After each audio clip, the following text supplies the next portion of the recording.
അനുജ, ഒപ്പം തന്നെ നമുക്ക് ഛത്തീസ്ഗഡിലെ വിവരങ്ങളും കൂടി അറിയാനുണ്ട്. ഛത്തീസ്ഗഡിൽ ഒരു മാവോയിസ്റ്റ് ആക്രമണം, കനത്ത സുരക്ഷയാണ്, കേന്ദ്ര ഏജൻസികൾ ഉൾപ്പെടെയുള്ള കേന്ദ്ര സേനയുടെ പരിശോധന വരെ നടക്കുന്നുണ്ട്. പക്ഷേ എന്നാൽ പോലും ഒരു മാവോയിസ്റ്റ് ആക്രമണം അവിടെ സംഭവിച്ചിട്ടുണ്ട്. എന്താണ് അവിടെ നിന്നുള്ള വിവരങ്ങൾ?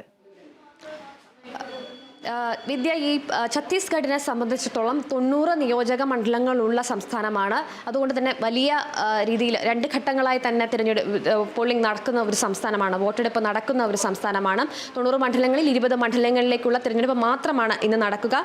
ഇതിൻ്റെ ഒരു സമയക്രമീകരണം എന്ന് പറയുന്നത് ബക്സർ മേഖലയിലൊക്കെ ഇതിൽ 12 മുതൽ 9 വരെ 12-ൽ 9 മണ്ഡലങ്ങളിലും രാവിലെ 9 മുതൽ 3 മണി വരെ ഒരു സമയക്രമീകരണത്തിലാണ് ഈ തിരഞ്ഞെടുപ്പ് വോട്ടിംഗ് നടക്കുക. 3 മണ്ഡലങ്ങളിൽ രാവിലെ 8 മുതൽ 5 വരെയുമായിട്ടാണ് ഈ പോളിംഗ് ഒക്കെ ക്രമീകരിച്ചിട്ടുള്ളത്. നിലവിൽ ഈ നക്സൽ ആക്രമണങ്ങളൊക്കെ മുന്നിൽ കണ്ടുകൊണ്ട് തന്നെ വലിയ രീതിയിലുള്ള സുരക്ഷാ ക്രമീകരണങ്ങളൊക്കെ ഒരുക്കിയിരുന്ന ഒരു സാഹചര്യമൊക്കെ ഉണ്ടായിരുന്നു. അപ്പോഴും ഇത്തരത്തിലുള്ള ഒരു അക്രമ സംഭവം റിപ്പോർട്ട് ചെയ്യപ്പെട്ടിട്ടുണ്ട് എന്നുള്ളത് തന്നെയാണ് നിലവിൽ അറിയുന്നത്. 140 പോളിംഗ് സ്റ്റേഷനുകളുണ്ട്. ഇതിൽ 600 പോളിംഗ് സ്റ്റേഷനുകൾ നക്സൽ ഭീഷണിയിലുള്ളവ തന്നെയാണ്. അതുകൊണ്ട് തന്നെ ഈ ബസ്തർ മേഖലയിൽ മാത്രമായിട്ട് 60,000 സുരക്ഷാ ഉദ്യോഗസ്ഥരെ ഇവിടെ സുരക്ഷയ്ക്കായി വിന്യസിച്ചിട്ടുണ്ട്.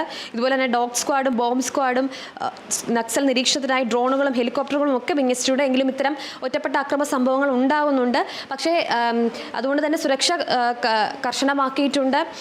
പക്ഷേ ഇതിനൊരു കാരണം വോട്ടിംഗ്, അതായത് ഇത് ക്രമീകരണങ്ങൾ മുന്നോട്ട് താമസം ഉണ്ടാവാൻ സാധ്യതയുണ്ടെന്നാണ് മനസ്സിലാക്കുന്നത്. പോളിംഗ് മുന്നോട്ട് കൂടുതൽ മണിക്കൂറുകൾ നീണ്ടുപോയേക്കാം. ഇത്തരം ആക്രമണങ്ങൾ ഉണ്ടാവുന്നത് കൊണ്ട് കൂടുതൽ നീണ്ടുപോകാനുള്ള ഒരു സാധ്യത കൂടെ കാണുന്നുണ്ട്. എന്തായാലും 20 ലക്ഷത്തിലധികം പേർ,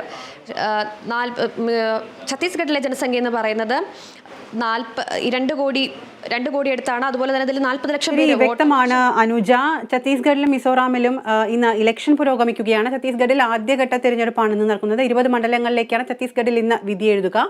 മിസോറാമിലെ 40 മണ്ഡലങ്ങളിലേക്കുള്ള തിരഞ്ഞെടുപ്പ് ഒറ്റഘട്ടമായി പൂർത്തിയാകും. വിവരങ്ങളുമായി ചേർന്നത് അനുജയാണ്.